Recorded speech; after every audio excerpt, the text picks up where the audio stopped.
Hi, welcome. Happy half hour to you. I'm toasting you. I'm so glad that you joined us live today. We're very excited about being here today. We have a great guest. We're going to talk about the media. We're going to talk about his work, how he got into it, because media are essential workers, and he is living that out and making sure that that happens. But first, let me welcome you. I just love doing that. I love doing that each week to actually remind all of us, I hope you too, about the amazing and wonderful artifacts that are at the Museum of Broadcast Communication downtown. We're not open. That's a kind of a hardship for me. You'll be able to buy tickets for it will be wonderful. And you can come in costume and you can also, we're very safe here. We want to make sure you have a mask. We want to make sure that there's only 10 people in the museum at a time. So please go and reserve your spot, but we will have some treats that we can safely hand out there at the museum. We move ahead is I wanted to tell you we'll be stringing, but we'll be live streaming after the last presidential debate, Trump versus Biden, discussing the final debate, not only with students, but actually for students. So we will actually be talking to teachers and to educators, such as parents, about really how to explain all this. What are the lessons there? Because, no matter what happens during that debate, we promise you this, we will be presenting a nonpartisan view. We'll be working from the curriculum of thegreatdebates.org with a wonderful panel that'll, again, be able to talk about whatever happened, how do we move back to us? And this is the website. And on our website, we have not only a 100-year timeline about how the media has impacted the presidential races, but we also have 9 touch points. We look at this as how did the media affect these races? Because each time they evolved with technology, the media caused a ripple effect. And there were real issues and real problems about how the campaigns would adapt to the new media landscape. So we have 9 key touch points where it was very clear that there was a lot of adaptation going on. And then we have 8 core curriculum. They actually overlay onto the core curriculum, but 8 modules for teachers who can teach 7th through high school. And they deal with not only leadership through COVID-19, but they also deal with social media, its impact, as well as some of the late night commentary shows. So again, we're gearing a little bit towards teachers, but we're also for lifelong learners. There's a lot of wonderful shorts. There's a lot of wonderful videos on there and footage, archival stuff that you can enjoy and that you can learn from. And remember, I always want to hear from you. How did you like it? What did you think? Make sure, send me a note, SSCHULTZ at museum.tv. There's my email right there on screen. So now we're going to pivot. And we're going to talk a little bit to Raza Siddiqui. I'm so happy that you're here today, joining us from there. Susie, really, the pleasure is mine. I'm such a big fan of what you guys are doing to put technology to work to kind of educate people and keep the tradition of the museum alive, educating, edifying people. So thank you so much for having me on. Oh, no, I'm grateful to have you because I really, really want to talk a little bit. I love what you're doing. You really, let's start a little bit about your background. You're a photojournalist, correct? Sale did that for multiple years, pivoted, like you said, I love that word, pivoted into working for clients like the Associated Press, CGTN, which is Chinese television, and various international enterprises and help them establish a presence in Chicago. Currently, I work with the WMAQ, and I'm a union vice president at NABIT Local 41. Love my members. NABIT local is so that it stands out. What is it? What does that stand for? NABIT stands for National Association of Broadcast Employees and Technicians. It's the great people who make television, not radio, and something just a little bit different. The guys who bring you the pictures, the guys who tune in the live trucks, and work on getting the signal out there. So anything that makes television, it's thanks to the hardworking members of NABIT 41. That is really wonderful. I think it's fascinating, and I love the way you explained what a stringer does. It's a great way to start if you have the hustle, but it's not it's a pretty hard life, right? You're getting there to the news, and you're hoping to get the shots, and you're competing against sometimes people from those outlets to get a better shot, so that you can almost outmaneuver them into the job. Correct? It's a job which I enjoyed, absolutely loved in my 20s. Sometimes I miss the adrenaline rush of it. There's no way I could visualize myself doing it now. Literally, I'll talk to you about what drove, what kind of ended the first marriage, but really, really set apart the lifestyle, which is the scanners in the bed with me and being able to wake up and just know, what is news by the candor of someone's voice. It's really a lifestyle more than an occupation. It's a lifestyle I loved, but not sustainable for the long haul, if that makes sense. Oh, it makes total sense. I have when I was teaching at Columbia, one of my students was a gentleman named Alex Wroblewski, who ended up going on to be, he was a great photojournalist, and he ended up going on to he strings for all sorts of places, including the New York Times right now. And but you could tell Alex was a little bit older than most of the students, but he was also of the lifestyle. He would come in bleary eyed and still be quoting to his colleagues in the classroom what he read in the paper, as well as what he had covered while he was shooting photographs of the violence in Chicago. He became a great chronicler of that. But it was, I'd see him in the mornings when he'd come in, and I'm like, oh my gosh, this is so grueling. You're doing it all. Well, I'll But he tell you, did the the whole the bleary eye phenomenon that you're talking about is something I'm very familiar with. You carry some Visine. I do so now as quite as smoothly. Chris Holman, who is also our production manager here, because you are so right. We can't do this stuff without people who help us, and without Olivia Jackson, our producer for the show as well. So I wanted to actually move over to the show that you do, which is Media Essential Workers. This evolved thanks to the pandemic, isn't that correct? The roots of media essential workers were more out of necessity. In March, when the pandemic really hit, Illinois was put under stay-at-home order.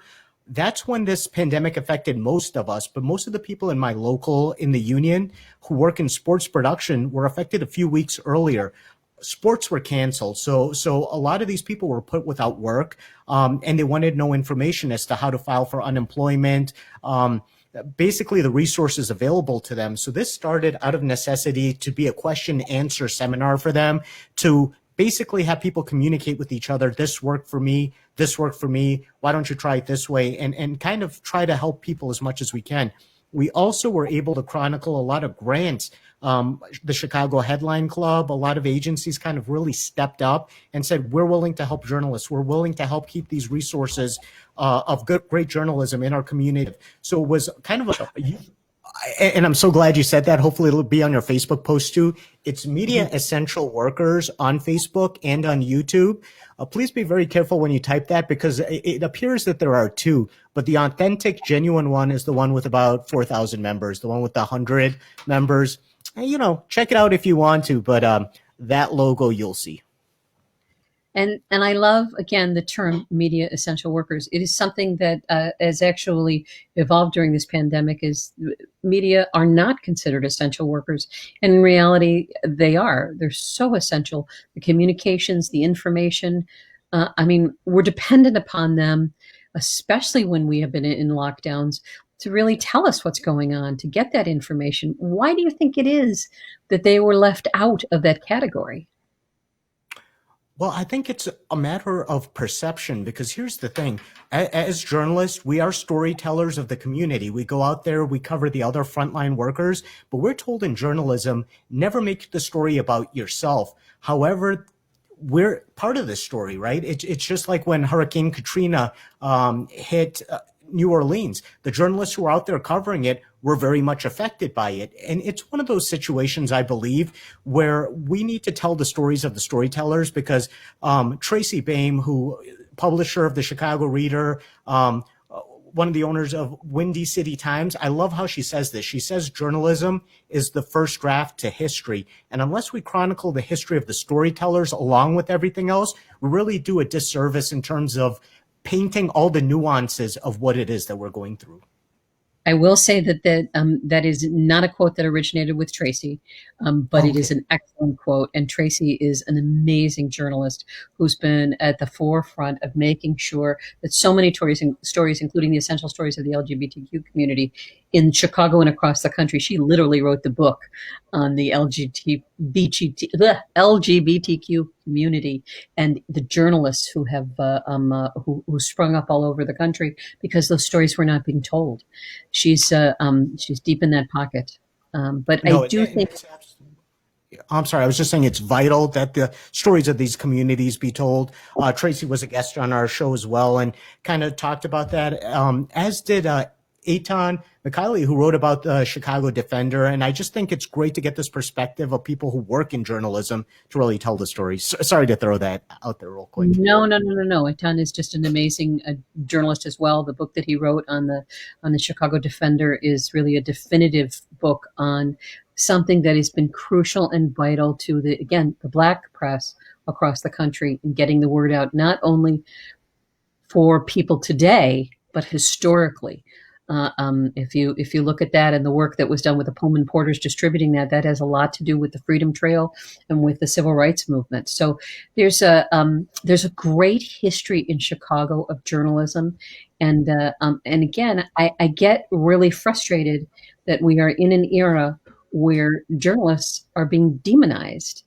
It's almost the whole idea that of killing the messenger, just by virtue of asking a question you can be considered an enemy because it's not necessarily the whole idea is not to please the people that you're interviewing, but to actually get the information that our audiences can use. But we're not seeing that, are we?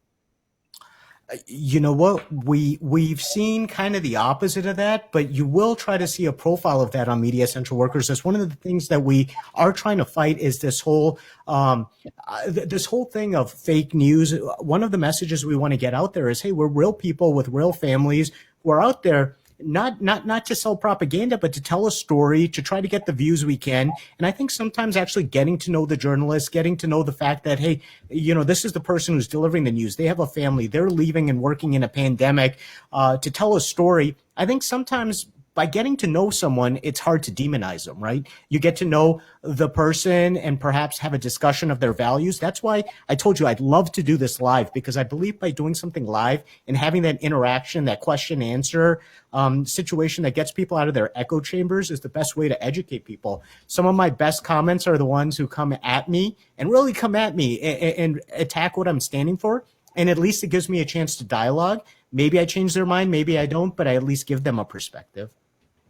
Yeah, I think, and we are doing this live. So if we have any questions, Olivia Jackson, who's our producer, has promised to send them to me, because the way we hook this up is we can't quite see the questions on Facebook, but we have somebody monitoring them so that we'll know.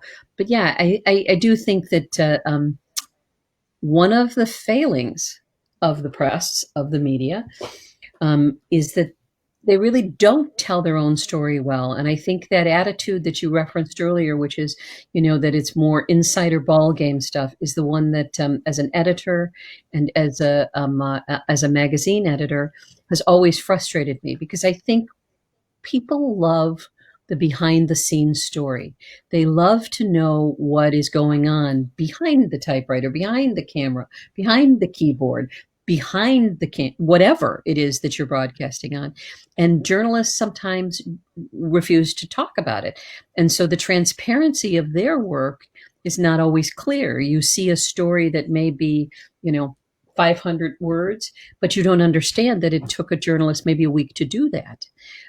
Because they crunched numbers, they looked at different things, they called a number of people, and that to me again it's something I've taught at Medill at Northwestern University, and it's something that I think I tried to stress with not only my students but also with any of the journalists that I've worked with. Tell me, if you made a call to talk to somebody, how many times did you attempt it? Did you call the person once just before you went to press to say they weren't available just before the press? Most likely not. And that's what it seems like. You probably called them 10 times to try to get a hold of them. And, they just didn't answer. And there's a huge difference in opening that door and telling. That's why the work that you're doing to really let journalists tell their story is, again, let's use the word pivotal. Well, and I also have you credit and the museum credit. There's a very nice piece on your website that actually talks about how a newscast was put on air. I watched that and I showed it to my wife and my kids as well. It was it was from years ago, but it kind of showed how a newscast was put together and all the people that go in there, how the work starts at 5 a.m. for the 10 p.m. news. So again, thank you for providing that edification as well. I got to say, some of the times when I feel like a kid at a campfire is when I interview people who have retired from the business, because this was the business that I saw, the product that they created. And just like the chimes that you kind of start the session with, love it. And we actually had Ed Mann, who was the operations manager at NBC on our show, who kind of explained that in the days of WMAQ radio, those chimes would actually shift the production studio from one to the other. And it was almost like a beat that was part of their operations. And again, something I knew very little about. So I hope to educate people with the show, but I find myself constantly educated. What Ed Mann told me about those chimes, the experience of someone who covered basically the photography on first base when the whole gosh, now I'm blanking on the name, the White Sox. You know, I'll leave that be. But I learned so much. That's the important thing that I really want to get at. Well, I know I'll also learn that my memory is not great, It fails just when I need it most, but yeah. but it's quite all right. Yeah, some of my, I mean, and Chicago is just ripe for this. They, you know, they're when we think about New York, we think about that it's a financial capital. When we think about LA, we think about film. When we think about Chicago, we do think about the stars in Chicago are some of the media people. We have you had a chance to talk to Carol Marine, who's exiting pretty soon? You know, I talked to her day to day working at NBC Chicago. Haven't had the chance to bring her on the show quite yet, but there are some people that I'm very excited. We've talked to Rich Samuels about bringing him on the show, and he's expressed interest. And that's someone I'm really looking forward to speaking with, because a lot of the production people that we've talked to have shared so many stories about that. One day I do hope to get Carol Marine, because she has so much experience and breadth of knowledge that I think I'd be remiss if I didn't. My chief photographer at NBC tells a story. He's like, one time a production crew went with her to DC, and they're like, we didn't have to go after any politicians. They just come right to her. It's like a stop on their tour in terms of making sure they get that their message out. They trust her, they like her, and you know, she's a legend. She's totally a legend, and she has built her reputation on her integrity, her ability to dig for facts, to get information. She really shows. So many people often dismiss broadcast journalism as saying that it's lighter or it's fluffier. You know, it's a very difficult thing to get pictures, as opposed to just be working a story on the phone. And Carol has done all of it. She's done investigative work, paperwork. She runs and catches the bad guy on camera, and she's a phenomenal. You know, I have a question here. Sure. Um, ooh, this is for you, and it says, has COVID resulted in your movement getting any additional traction, or is it still an uphill fight? COVID was really the reason you started, correct? Um, So COVID was the reason in terms of communicating with ourselves and terms of getting information out to journalists. I wouldn't really, I'd say this has evolved. So it's kind of extended beyond COVID to, like I said, tell the stories of the storytellers, in our segments called, where have you been, to tell the stories about our retirement, where I learned fascinating facts, just like, and my lovely wife pulled this up for me right now. It was called disco demolition.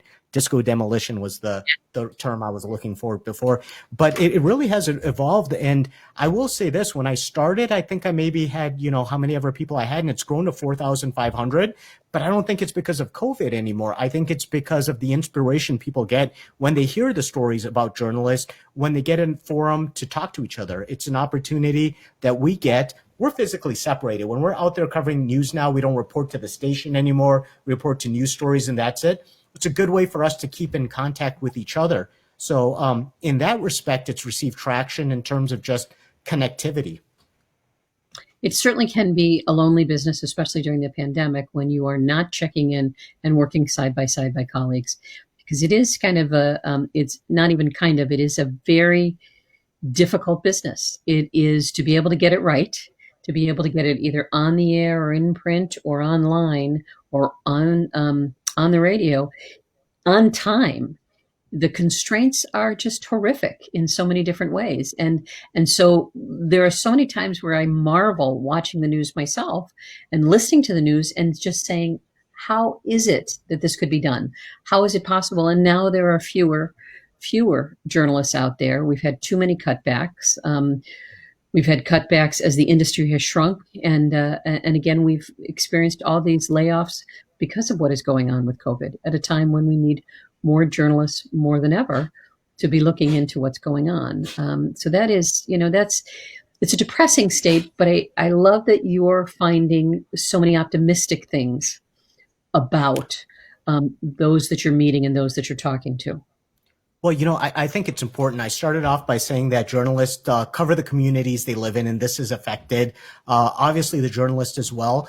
One of the things that I've come to find out, because, like I said, we're physically isolated, we're still covering stories that are as crazy as ever. In situations where now you have sometimes, boarded up buildings or lack of people where you've always had people, it's changed the landscape of the city. And what I've found is a lot of journalists are also suffering PTSD. I mean, they're not immune from that. They're working in a city that they probably love, that they have ties to, that they're part of the community, and they're seeing it in a very different light. And it's funny, we've brought on some therapists, we've brought on security consultants, and just having that opportunity to dialogue with them. But also when we bring on retirees, having journalists come up and be like, hey, haven't seen you in forever. It's very therapeutic. It's very helpful. And it's just necessary. It's not only telling the story of what we do, but really sharing and telling our own story and reminding people that, hey, we're still all out here. We're still all out here. Yeah. And it is, I do know from being an editor, I do know from being an instructor and from being a reporter that, some of the worst stories that you do that take so much out of you, nobody ever sees that. Nobody ever sees, again, the pound of flesh that goes with the story when you follow the death of a child, when you follow the shooting of a teenager, when you follow the mourning for a family. Those, you have to be the observer. You don't have any stake in the game. And yet, if you are good at your job, you're an empathetic watcher, you're an empathetic chronicler, and it hits you right where you live. I used to cover DCFS for the Chicago Sun-Times, and I found that it was, I had one way of covering it before I was a mother, and then afterwards I had, it was much more difficult, and I had to almost find a wall between me and the incident with a child to be able to get through and write the story, and that builds up pretty quickly. So I bet you have. How long have you been on the air? Tell me that. It's been you're weekly, so you've had a number of shows and a number of Uh, journalists, and So we started back in March, and it started with myself, my lovely wife Sarah Sadat, and actually an Illinois Department of Employment Security former judge Jeff Jacobson, and the three of us did town halls, like I said, to kind of answer these questions for people. But March onwards is when we started, and it appears that that people find it beneficial, which I'm happy about. I'm happy we're providing a resource to our community. I hope that more people will tune into this, and I hope that you will be. I hope that we can help you get the word out about what you're doing, because again, I think it's fascinating, and I know for our broadcast, I find it very interesting. Sometimes on our Facebook page, we have dedicated people who are like, "Why are you telling the stories of print journalists?" And it's like, everybody these days is a broadcast journalist. I don't care if you work for a newspaper, you are still streaming online, you're digital, you're out on social media. So every journalist is now a broadcast journalist, again, no matter where they work. So hearing that behind the scenes stories is just, again, so advantageous because it also adds to news literacy. The more we know where our news comes from and how hard it is to get it, the more we can appreciate that media are essential workers. I appreciate that comment. I'll give you just a real quick story, which was when I used to do this about 15 years ago. I'd have a big TV camera, and people would ask me, "What newspaper are you with?" And I'd be like, "Really? I got a TV camera? You're asking me that?" Turns out they were probably ahead of their times. Now with all the synergy between all these outlets, you're right. You can't tell the story of one facet of journalism without telling the other. And I appreciate that you said who you dedicate your show to. I really want to quickly tell you who I dedicate my show to, besides my wife, Sarah Sadat. People like Larry Lage, Tim Toast Rucker, Scott Daly. These are people who, when the pandemic first started, got together and made sure that people who were injured and out of work had funds, and they started grants, and they really were the first people who were frontline in making sure our community was taken care of and making sure that our people had some resources. I was just a messenger telling people that these existed, but these were the guys who did it. Yeah, the messengers are important. And before we leave, the one thing I wanted to touch on is because I don't think everybody understands exactly how extensive the small and nonprofit media outlet ecosystem is in Chicago. We go from Block Club Chicago to the Tribe to City Bureau to all sorts of ethnic and community news.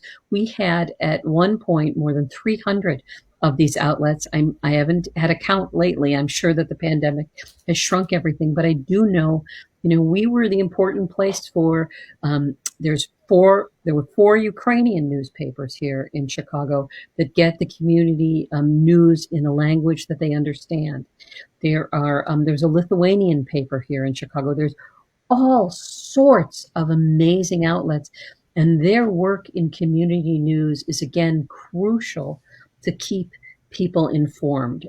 So I want to just give a shout out to them as well, because their work is amazing, and the stories that they tell are things that sometimes the larger press, the larger outlets just don't have the time to do. And if you want to help those organizations, there's a great grant run by the Chicago Independent Media Alliance, which really fosters the growth and resources of journalism in the community. So again, that's what I do, right? I try to give these guys a spotlight, and I really do appreciate you giving me a spotlight to share this message to a broader audience. Well, we're so glad that you joined us today. I don't seem to have any more questions here, and we are definitely running out of time. So I just want to remind people, thank you so much for being with us. And I want to also remind people that on Friday on Instagram, Real Drama, they will be discussing the Bachelorette history. If you haven't tuned into Real Drama, which is on at noon on Fridays on Instagram, we live stream it. It's just fascinating. One week they will do a discussion of the history of some type of programming. Sometimes it's game shows, sometimes it's cooking, sometimes it's Bachelorette. And then the next week they'll do a binge watch and discuss that. And next week here on Happy Half Hour, we are really excited. We will actually be having, here's my book, the authors of The Sanity of Satire, Surviving Politics, One Joke at a Time. That's Al Genie and Abraham Singer. I know if you've watched the show, you've seen Al Genie before, but we are so excited to be one of the places where this brand new, it's just out book is going to be discussed. Please make sure to join us on Thursday. And after the presidential debate, we look forward to seeing you live on Facebook. And thanks again for joining us.